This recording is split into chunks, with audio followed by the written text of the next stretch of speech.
Hello students. तो आज हम देखने वाले हैं थायराइड हार्मोन्स।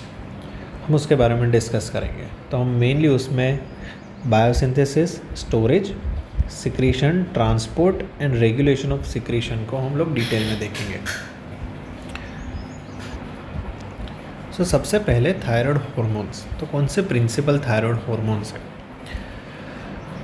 तो मेन 2 प्रिंसिपल जो थायराइड हार्मोन्स है वो है T4 थायरोक्सिन, हम उसको T4 भी बोल सकते हैं, एंड T3 ट्राई आइडोथायरोनिन, हम T3 भी उसको बोल सकते हैं।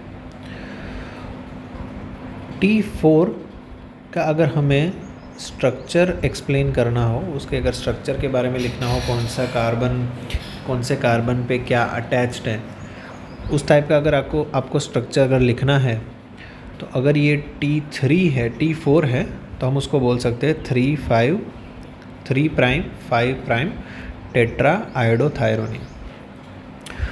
और अगर T3 की बात कर रहे हो तो हम लिख सकते हैं 3 प्राइम ट्राई आयोडोथायरोनिन। अब ये जो T4 है हमारा थायरोक्सिन, वो 90% ऑफ द थायराइड आउटपुट को, मतलब it constitutes 90% of the thyroid output, जबकि T3 है हमारा try iodothyronine, it constitutes 10% of the thyroid output. And जो भी हमारा पूरा बॉडी, उसमें जितने भी टिश्यू है और जितने भी टिश्यू पे जो ये थायराइड हार्मोन की जो एक्शन होती है, तो ये सारी एक्शन मेनली रिस्पॉन्सिबल होती है T3 की वजह से।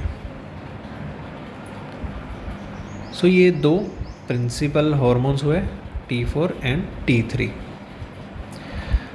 अब हम बात करते हैं रिवर्स T3 के बारे में। उसको आप रिवर्स ट्राई आयोडोथायरोनिन भी बोल सकते हो, रिवर्स T3 और RT3 भी उसको बोल सकते हो। बट यहाँ मेन चीज़ क्या है कि ये बायोलॉजिकली इनएक्टिव थायरोनिन है और less than 1% of the thyroid output इसका होता है। एक और हार्मोन है जिसका नाम है कैल्सिटोनिन। अब ये जो हमारी थायराइड ग्लैंड है, थायराइड ग्लैंड में फॉलिकुलर सेल्स होते हैं, बहुत सारे फॉलिकुलर सेल्स होते हैं, बहुत सारी फॉलिकल्स होती हैं और हर एक फॉलिकल में बहुत सारे फॉलिकुलर सेल्स होते हैं। फॉलिकल्स के सराउंडिंग एरिया में सेल्स प्रेजेंट होते हैं जिसको हम लोग बोलते हैं पैरा फॉलिकुलर सेल्स, या तो हम उसको सी सेल्स भी बोल सकते हैं, क्योंकि वो रिस्पॉन्सिबल है कैल्सिटोनिन के रिलीज़ के लिए और उसका मेन पर्पस है calcium homeostasis. It is mainly concerned with calcium homeostasis, जो हम फिर आगे डिस्कस करेंगे। ठीक है, तो number 1 T4, number 2 T3, number 3 reverse T3 and number 4 calcitonin.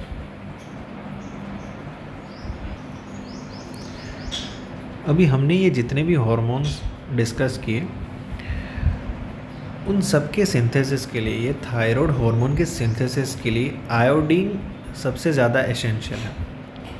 Iodine होगा तभी थायराइड हार्मोन का सिंथेसिस हो पाएगा। तो ये जो आयोडीन है, it is ingested in the form of iodides. तो हम पहले डिस्कस कर लेते हैं कि आयोडीन का सोर्स क्या है। तो आयोडीन सबसे ज़्यादा होता है फिश में, उसके बाद ब्रेड, मिल्क, वेजिटेबल्स। तो ये है सोर्सेस ऑफ आयोडीन। अब जो आयोडीन होता है वो टेबल सॉल्ट में भी ऐड किया जाता है to prevent the iodine deficiency. अब daily average intake of iodine क्या है?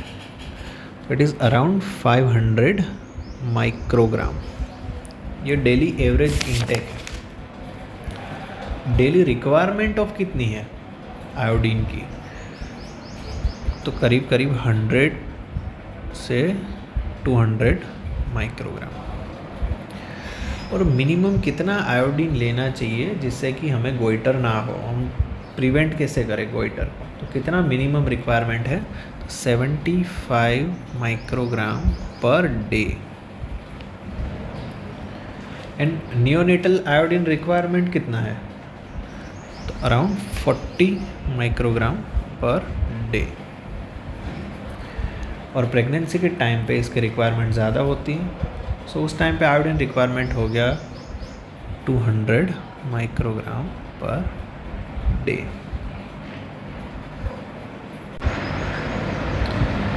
तो अब जो भी बॉडी में जो भी डाइटरी आयोडाइड आया उसका फेट क्या होता है? Fate of dietary iodide.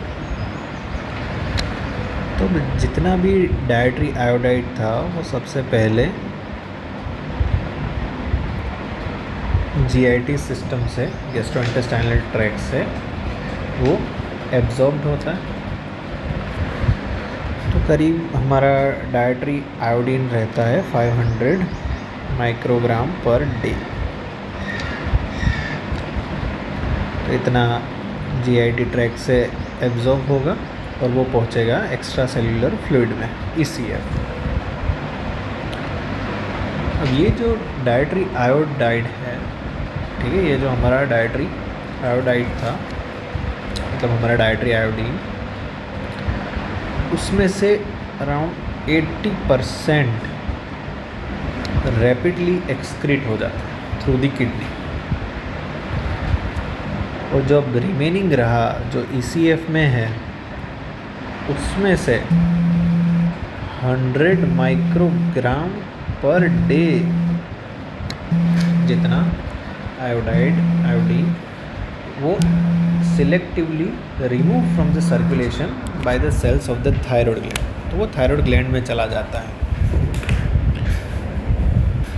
अब थायराइड क्या करती है? इसको यूज़ करके उसमें से थायराइड हॉर्मोन्स बनाते हैं, T4 एंड T3। तो T3 एंड T4 ये जो बना उसमें around 80 microgram per day use हो जाएगा। और again thyroid gland around 40 microgram जितना वापस से ईसीएफ में ऐड कर देगा। तो 500 माइक्रोग्राम एंटर हुआ, 80% किडनी से एक्सक्रीट हो गया।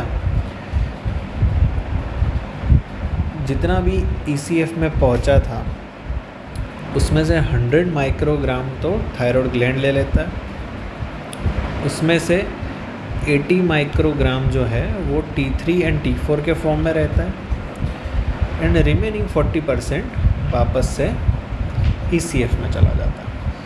अब क्या होता है? T3 एंड T4 लीवर में जाके वहाँ पे मेटाबोलाइज्ड होते हैं और वहाँ से 60 माइक्रोग्राम पर डे जितना हमारा आयोडीन वापस से ईसीएफ में वापस से आ जाता है। And some derivatives it is excreted into the bile. अब क्या होता है? Some of the iodine is then absorbed by the enterohepatic circulation and then around 20 microgram per day हमारा आयोडीन स्टूल में लॉस्ट हो जाता है। ठीक है, तो क्या हुआ कि most of the iodides absorb from the GIT tract and around 80% it is excreted through kidney, but 100 microgram per day is selectively removed from the circulation by the cells of the thyroid gland. Thyroid use it for the synthesis of the thyroid hormone, and thyroid secretes about 80 microgram per day in the form of T4 and T3, whereas 40 microgram per day diffuses back into the ECF. Now this circulating T4, T3 are metabolized in the liver and other tissues with release of 60 microgram per day iodine into the ECF, and some derivatives excreted into the bile. Some of the iodine is then reabsorbed by the enterohepatic circulation, while about 20 microgram per day iodine is lost in the stool. So normal plasma iodide level कितना होता है? 0.15 से लेके 0.3 microgram %।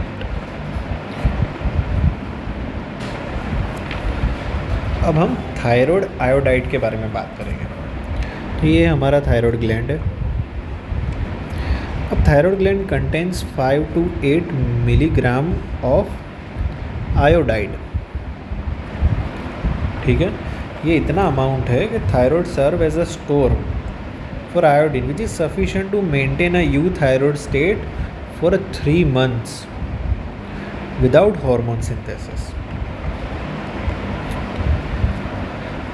अब ये जो 5 to 8 milligram है, ठीक है, उसमें से only 5% is present within the cells of the follicular epithelium. जो भी फॉलिकुलर हमारे सेल्स होते हैं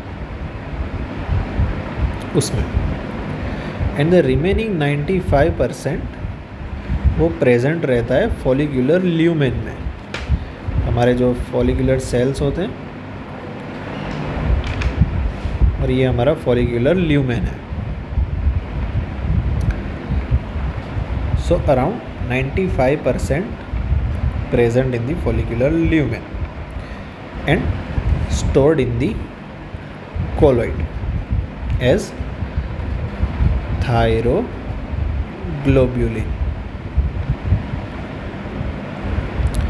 अब कोलोइड के अंदर भी ये जो 2/3 पार्ट है of the total iodine is present in the form of biological inactive आयोडोटायरोसिन्स।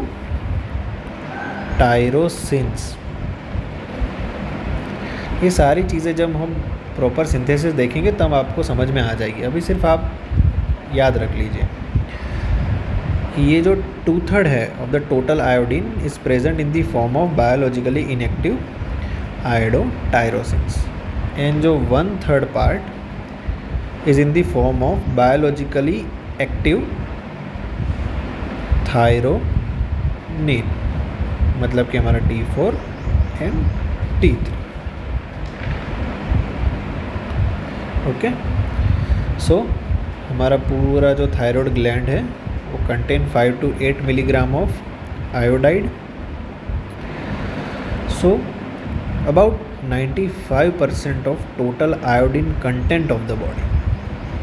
Thus, the thyroid serve as a store for iodine which is sufficient to maintain a euthyroid state for 3 months without any hormone synthesis।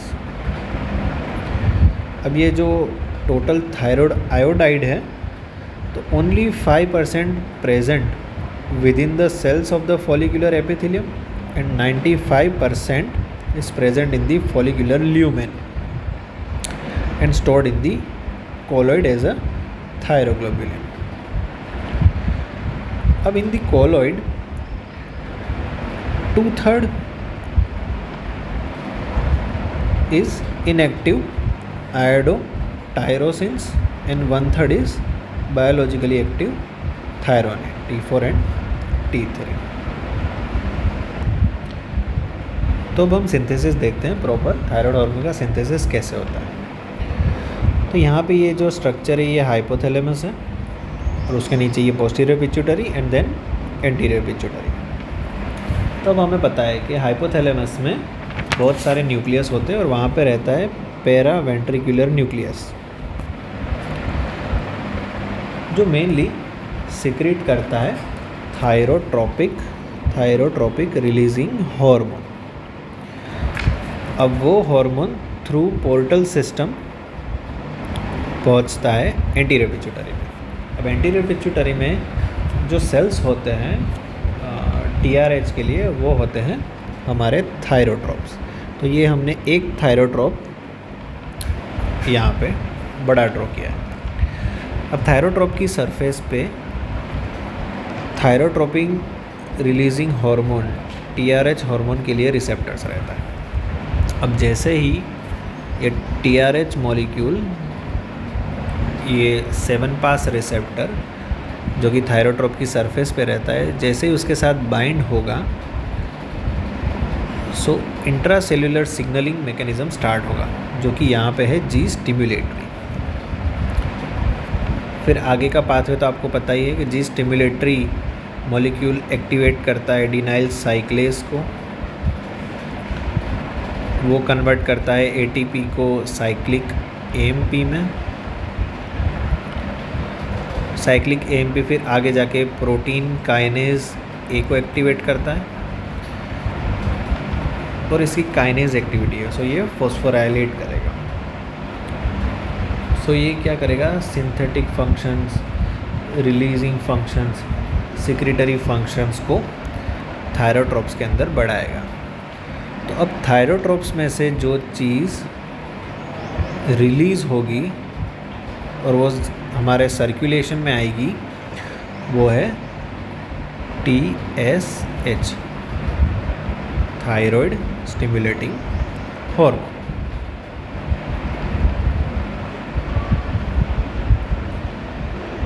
तो अब next step क्या होगा, हम TSH को फिर अब आगे discuss करेंगे, बट सिर्फ TSH यहाँ तक सर्कुलेशन में आ गया। अब हमारा नेक्स्ट स्टेप आएगा सिंथेसिस ऑफ थायराइड हार्मोन के लिए, वो होगा Uptake of iodide by the thyroid gland. तो थायराइड ग्लैंड में ये एपिथेलियल सेल्स हैं। सो ऐसे बहुत सारे एपिथेलियल सेल्स होते हैं और ये एपिथेलियल सेल्स का यहाँ पे फॉलिकुलर ल्यूमेन है। तो अब सबसे पहले डाइट में जो भी हमारा आयोडाइड आया वो यहाँ से GIT ट्रैक्ट से एब्जॉर्ब होके हमारा आयोडाइड आएगा जनरल सर्कुलेशन में। वहाँ से वो जाएगा ECF के अंदर। अब वहाँ से जैसे हमने प्रीवियसली डिस्कस किया, the majority of iodide is taken up by the epithelial sales of the thyroid gland. तो इसी को हम लोग बोलते हैं आयोडाइन ट्रैपिंग।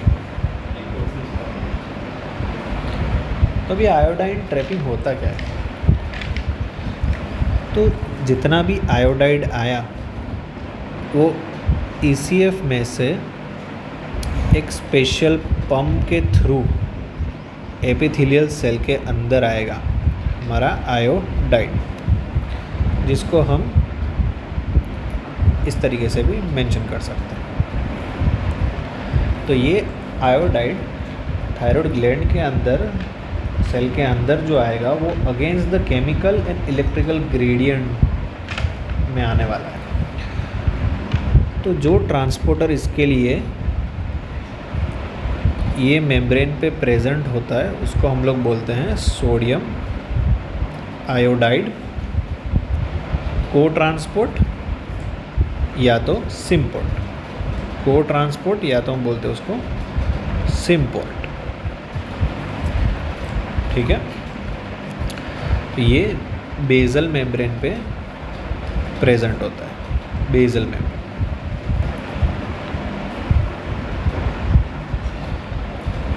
अब नेक्स्ट क्या होगा कि हमें मेनली आयोडाइड को कन्वर्ट करना पड़ेगा आयोडीन।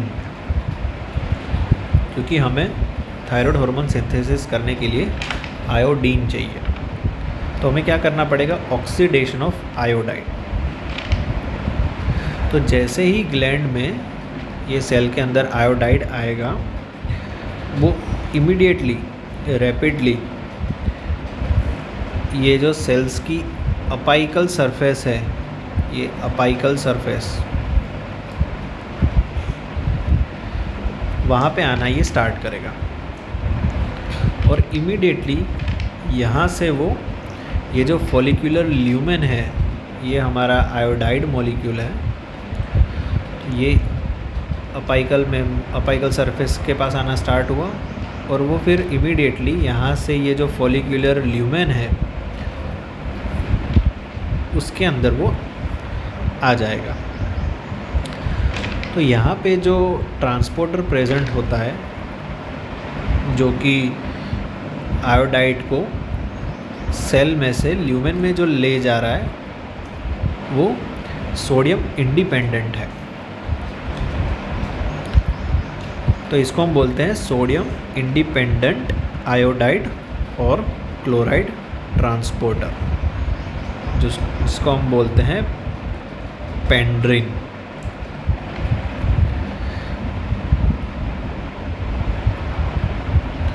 अब जैसे ही आयोडाइड ल्यूमेन में आ जाएगा, अब ल्यूमेन में ये जो अपाइकल मेम्ब्रेन है, स्पेशल एंजाइम प्रेजेंट रहता है, नॉट हार्मोन। तो ये एंजाइम क्या करेगा, इमीडिएटली ऑक्सीडाइज करेगा आयोडाइड को आयोडीन में। तो ये एंजाइम का नाम है थायराइड परऑक्सीडेज, थायराइड परऑक्सीडेज, ठीक है। और ये आयोडाइड को कन्वर्ट करेगा आयोडीन में, और इस प्रोसेस के लिए ये यूज़ करता है H2O2 का, and which is supplied by an NADPH dependent systems है, ठीक है। तो ये thyroid is the only tissue that can oxidise iodide to iodine, ठीक है। तो अब ये पेंड्रिन से रिलेटेड एक इम्पॉर्टेंट चीज़ है कि पेंड्रिन ये एक आयन एक्सचेंजर है, ion exchanger protein in nature है। सो ये सबसे पहले आइडेंटिफाइड हुआ था patients do suffering with Pendred syndrome with thyroid dysfunction, इसीलिए उसको पेंड्रिन बोलते हैं। तो हमने यहाँ तक दो चीज़ें देखी। सबसे पहला सर्कुलेशन से आ गया TSH, सर्कुलेशन में TSH आ गया।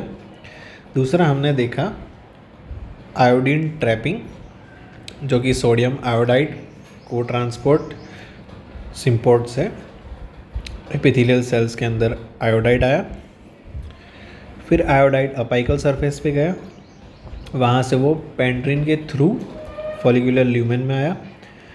ल्यूमेन में वहाँ स्पेशल एंजाइम है जिसका नाम है थायराइड परऑक्सीडेज, जिसने ऑक्सीडेशन ऑफ आयोडाइड किया with the help of H2O2 and NADPH dependent system.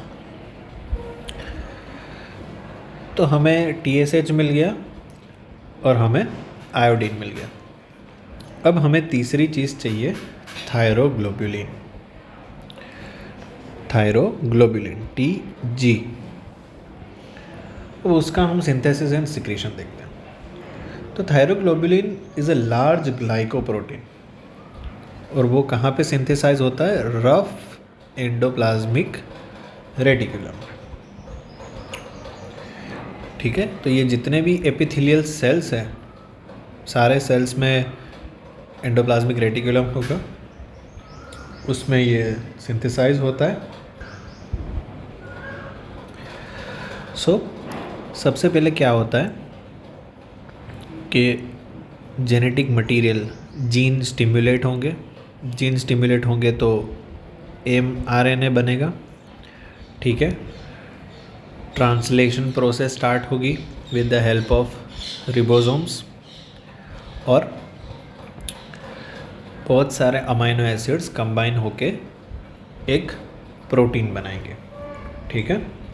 फिर ये प्रोटीन में कार्बोहाइड्रेट मोइटी ऐड होगी, ठीक है। तो ये कन्वर्ट होगा ग्लाइकोप्रोटीन में। फिर गोल्गी एपरेटस से वो प्रॉपरली वेसिकल में बन के ये जो हमारा एपिथेलियल सेल्स है उसमें ये थायरोग्लोबुलिन स्टोर रहेगा। और ये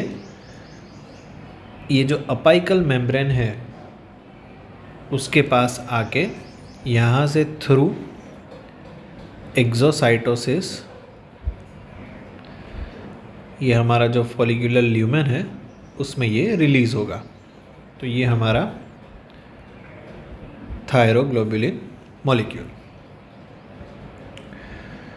अब ये जो हर एक थायरोग्लोबुलिन ये मॉलिक्यूल है वो कंटेन अराउंड 140 टायरोसिन रेसिड्यू।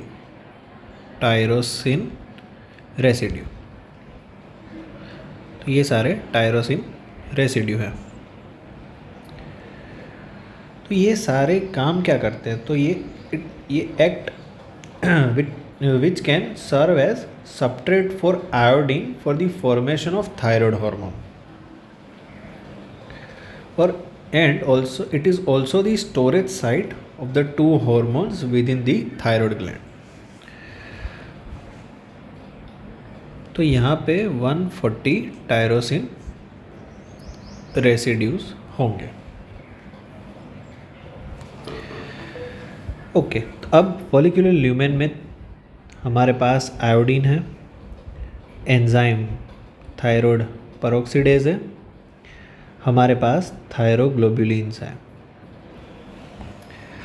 तो इसमें से T4 T3 बनेगा कैसे? तो अब यहाँ पे एक प्रोसेस आती है जिसका नाम है ऑर्गेनिफिकेशन ऑफ थायरोग्लोबुलिन, मतलब iodination of tyrosine residues present in the thyroglobulin molecule. तो ये जितने भी छोटे छोटे टायरोसिन्स रेसिड्यूज हैं उनका आयोडीनेशन करना है। और आयोडीनेशन में भी कौन इम्पोर्टेंट पार्ट लेता है? Enzyme thyroid peroxidase. तो वो सबसे पहले क्या करेगा, ये जो टायरोसिन मॉलिक्यूल है उसकी 3 पोजीशन पे सबसे पहले आयोडीनेशन करेगा। तो जैसे ही 3rd नंबर पोजीशन पे आयोडीनेशन हुआ तो उसको हम लोग बोलते हैं मोनो आयोडोथायरोनिन MIT।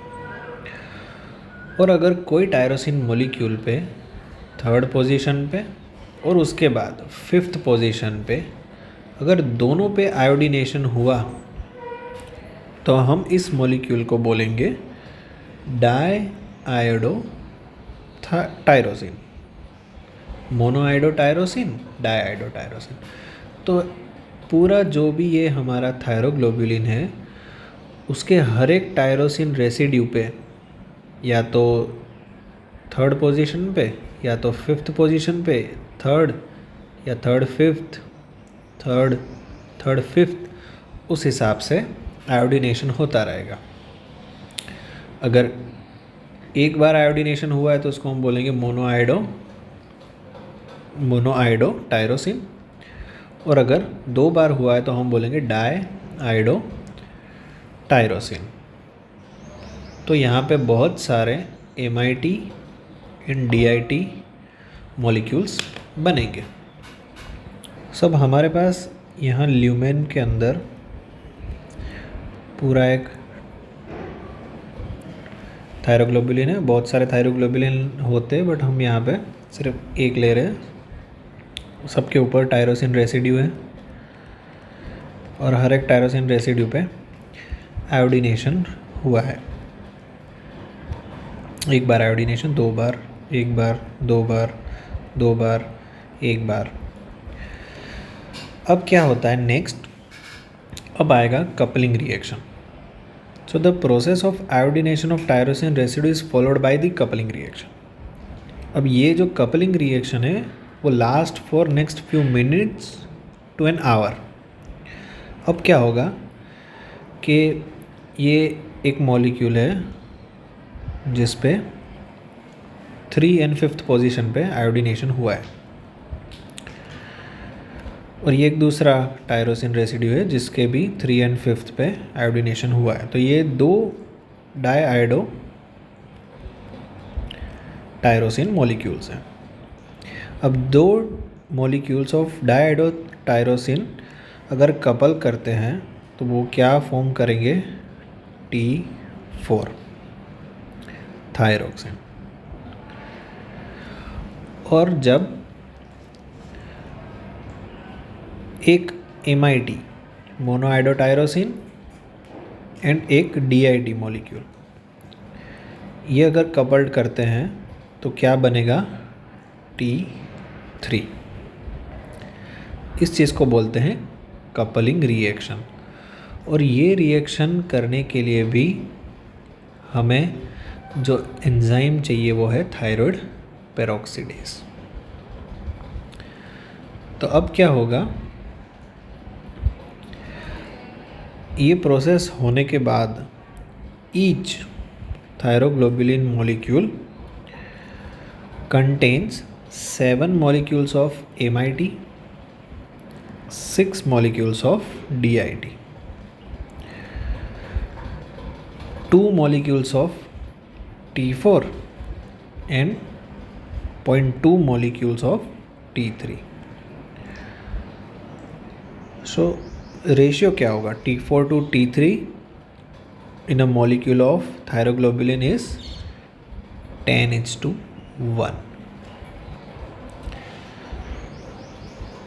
तो हमने क्या देखा यहाँ तक कि हाइपोथैलेमस में से TRH रिलीज़ हुआ, हाइपोथैलेमस में से TRH रिलीज़ हुआ, वो गया थायरोट्रोप्स में, थायरोट्रोप्स में से जी स्टिमुलेटरी सेकेंडरी मैसेंजर सिस्टम से वहाँ से रिलीज़ हुआ TSH, और TSH सर्कुलेशन में आया. अब TSH क्या करता है? वो ये जो सोडियम आयोडाइड को ट्रांसपोर्ट है उसको ज़्यादा एक्टिव करेगा, जिससे कि ये पंप ज़्यादा काम करेगा, जिससे ज़्यादा आयोडाइड एपिथेलियल सेल के अंदर जाएगा. वहाँ से आयोडाइड अपाइकल सरफेस पे जाएगा, वहाँ पे जो पेंड्रीन से वो ल्यूमेन के अंदर आएगा. ल्यूमेन के अंदर आने के बाद वहाँ पे जो एंजाइम है थायराइड पेरोक्सीडेज वो आयोडाइड को आयोडीन में कन्वर्ट करेगा. फिर हमने क्या देखा? अब ये जो TSH है वो TSH सेल के अंदर जो न्यूक्लियस है वहाँ जीन को भी स्टिमुलेट करेगा, mRNA बनेगा, रफ एंडोप्लाज्मिक रेटिकुलम में से गोल्गी एपरेटस से होते हुए हमारा थायरोग्लोबुलिन मॉलिक्यूल बनेगा, और वो थायरोग्लोबुलिन मॉलिक्यूल थ्रू एक्सोसाइटोसिस से ल्यूमेन में एक्सक्रीट होगा. ये हमारा थायरोग्लोबुलिन फिर थायराइड पेरोक्सीडेज की प्रेजेंस में क्या होगा? तो जितना भी हमारा आयोडीन है वो अभी टायरोसिन रेसिड्यू पे अटैच करना स्टार्ट करेंगे, और जिससे क्या बनेगा? MIT एंड DIT मॉलिक्यूल्स बनेंगे बहुत सारे.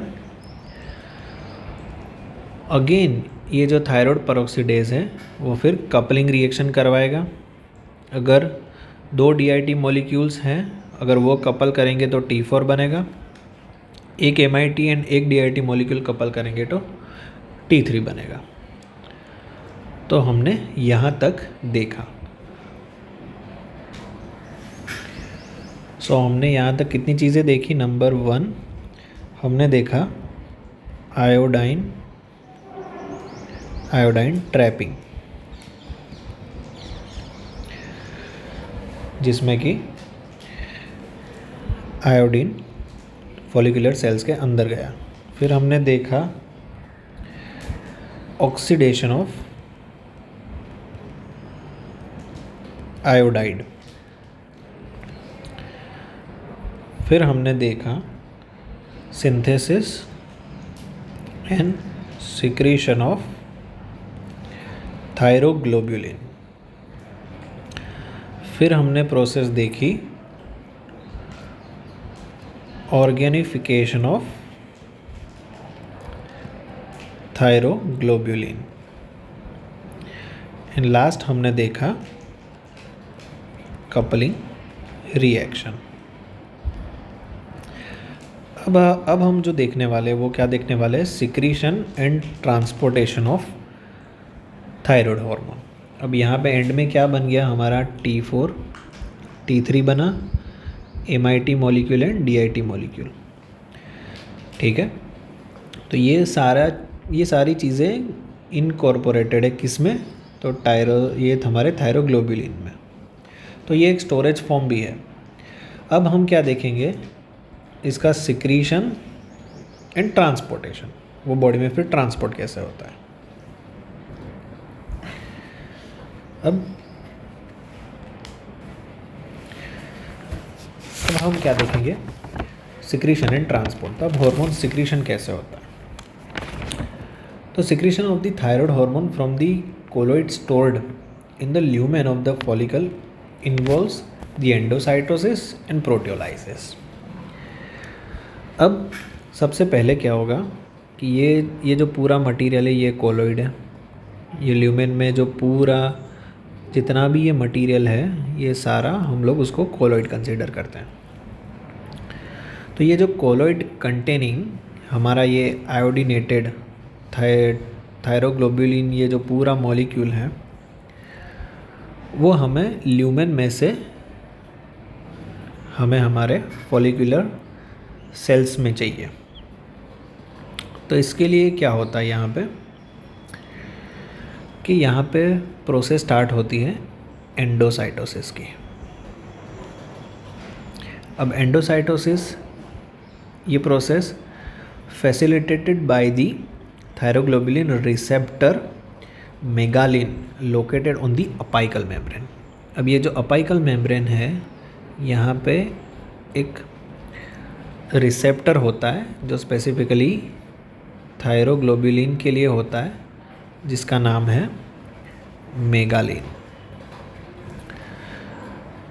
तो इस रिसेप्टर की हेल्प से अब यहाँ से एंडोसाइटोसिस की प्रोसेस स्टार्ट होगी। तो पार्ट ऑफ जो कोलोइड है, ठीक है, वो एंडोसाइटोसिस के थ्रू ये जो पूरा पार्ट है वो अब सेल के साइटोप्लाज्म में आ जाएगा। अब इसके अंदर हमारे MIT, DIT, T3, T4 पूरे मॉलिक्यूल्स हैं, बट वो किसके अंदर इनकॉर्पोरेटेड है, थायरोग्लोब्युलिन पूरी जो चेन है उसमें। अब क्या होगा कि सेल के अंदर हमने जब भी वो सेल का स्ट्रक्चर हमने पढ़ा था तो हम उसके अंदर micro tubules and micro filaments होते हैं। उसकी हेल्प से ये जो पूरा ड्रॉपलेट बना है वो कहाँ आएगा, नियर टू बेसल सरफेस।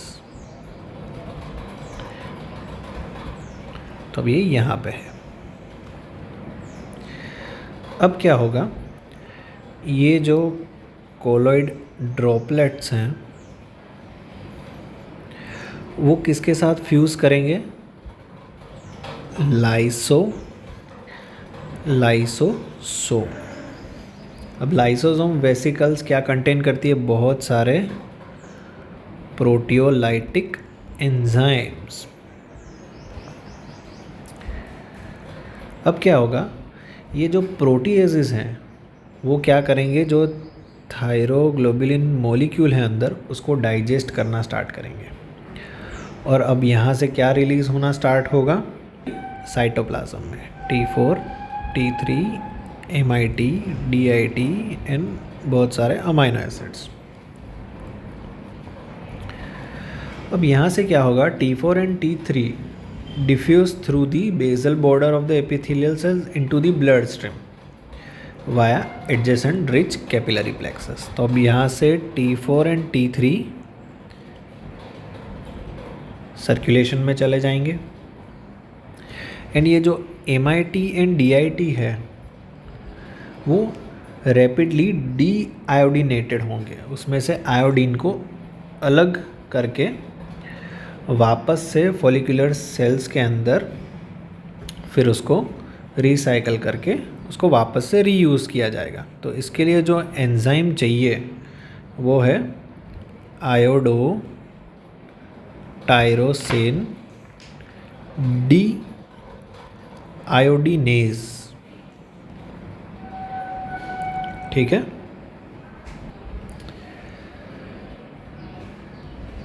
तो हमने यहाँ तक देख लिया कि हमारे सर्कुलेशन में T4 एंड T3 रिलीज़ हो गए हैं। अब इनका ट्रांसपोर्टेशन कैसे होता है पूरी बॉडी में? तो ये T4 एंड T3 जो सर्कुलेट होते हैं ब्लड स्ट्रीम में, वो दो फॉर्म में सर्कुलेट होते हैं, bound form and free form. अब पहले बाउंड फॉर्म देख लेते हैं। तो जितने भी सर्कुलेटिंग T4 है तो 99.95% एंड जितना भी T3 है 99.5% वो बाउंड फॉर्म में होता है। तो वो किसके साथ बाउंड होते हैं? तो number 1 thyroxine binding globulin TBG। तो ये एक मेजर बाइंडिंग प्रोटीन है। तो around 70% of T4 and T3 इसके साथ बाउंड होते हैं। दूसरा मॉलिक्यूल है हमारा TBPA और TTR, thyroxine binding protein, thyroxine binding pre albumin, और उसको ट्रांस थायरेटिन भी बोलते हैं।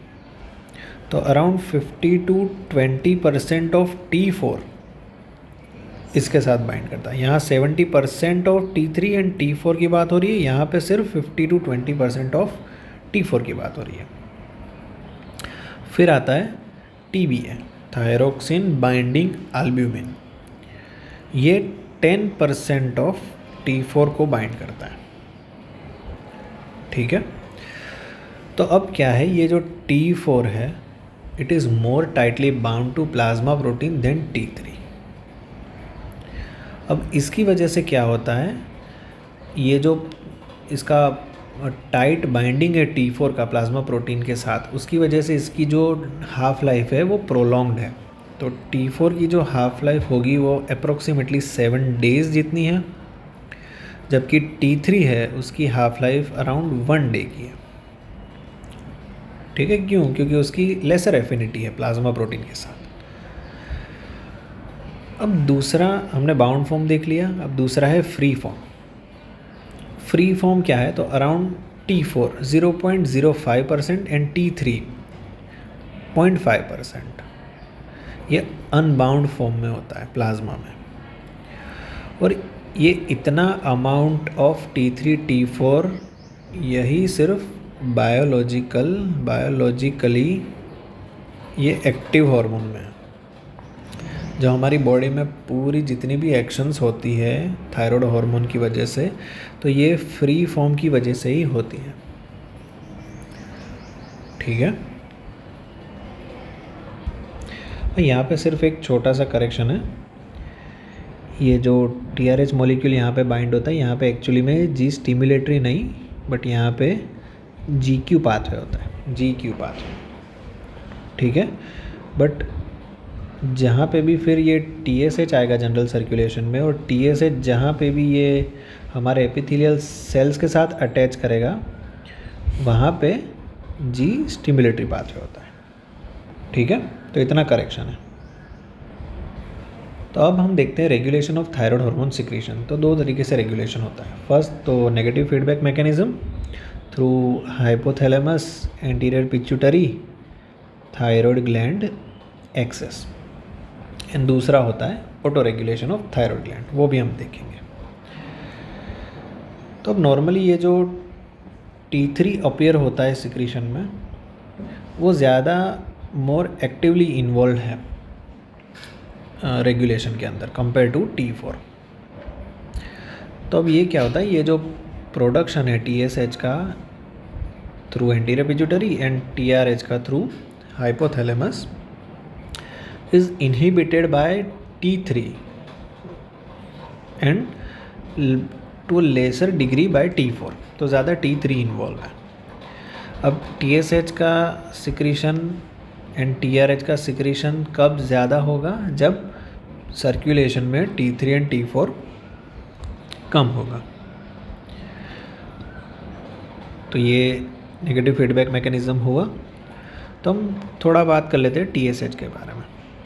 तो TSH एक डाइमर है, डाइमर ग्लाइकोप्रोटीन है, ग्लाइकोप्रोटीन। अल्फ़ा एंड बीटा सब यूनिट होता है। अब अल्फ़ा सब यूनिट है वो आइडेंटिकल है किससे? तो FSH में जो होता है उससे, LH में जो होता है, HCG में जो होता है उससे, बट बीटा सब यूनिट है वो यहाँ स्पेसिफिक है TSH के लिए। अब TSH का जो सिक्रीशन है वो पल्सेटाइल होता है, मतलब जब TSH रिलीज़ होगा वो पल्सेटाइल फैशन में रिलीज़ होगा। वो राइज़ करना स्टार्ट करेगा अराउंड 9 PM को। वो पीक कब पहुंचेगा? एट मिडनाइट में, and then gradually day time में वो डिक्लाइन करना स्टार्ट करेगा। तो हमने देखा था ये TSH करता क्या है, तो हमने ये देखा कि TSH जब भी आके ये एपिथेलियल सेल के साथ बाइंड करेगा तो अंदर वो जी स्टिमुलेटरी मॉलिक्यूल के साथ बाइंड है। तो अब यहाँ पे आगे वही एडिनाइल साइक्लेस होगा एक्टिवेट, साइक्लिक AMP बढ़ेगा, प्रोटीन काइनेज A एक्टिवेट होगा और फिर फॉस्फोराइलेशन होगा आगे। तो क्या क्या चीज़ें ये एक्सेलरेट करेगा? तो नंबर 1 ये जो आयोडाइड ट्रैपिंग है वो बढ़ाएगा। Conversion of iodide to iodine ये भी बढ़ाएगा। सिंथेसिस ऑफ थायरोग्लोबुलिन इसको भी ये एक्टिवेट करेगा। थायरोग्लोबुलिन का ये जो आयोडीनेशन है उसको भी ये बढ़ाएगा। कपलिंग रिएक्शन को भी ये बढ़ाएगा। और ये जो यहाँ पे प्रोटियोलाइसिस होता था इस चीज़ को भी ये एक्सेलरेट करेगा। सो हमारा TSH मॉलिक्यूल बहुत सारे फंक्शंस करता है और इससे क्या होगा? थायराइड हार्मोन का सिंथेसिस सिक्रीशन बढ़ेगा। दूसरी चीज़ ये क्या करता है कि ये हाइपरप्लाजिया एंड हाइपरट्रॉफी भी करता है। ये जो फॉलिकुलर सेल्स हैं उनका हाइपरप्लाजिया एंड हाइपरट्रॉफी भी करता है। एंड नंबर 3 ये थायराइड ग्लैंड की वास्कुलरिटी को भी बढ़ाएगा, इंक्रीज वास्कुलरिटी ऑफ थायराइड ग्लैंड। ठीक है।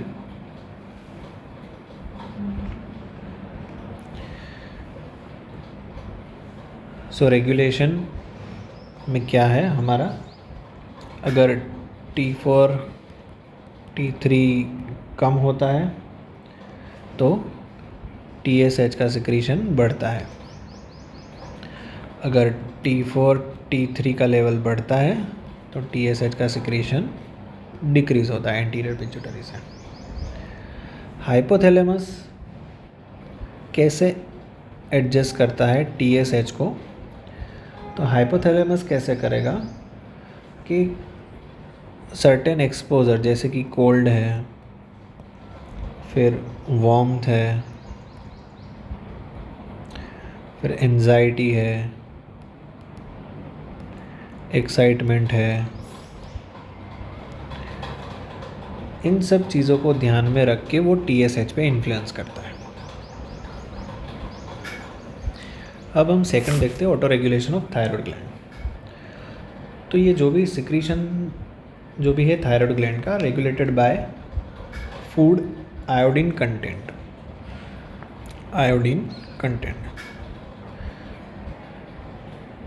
कि इसमें क्या होता है, अगर डेफिशिएंसी है आयोडीन की डाइट के अंदर, अगर आयोडीन कम है डाइट में,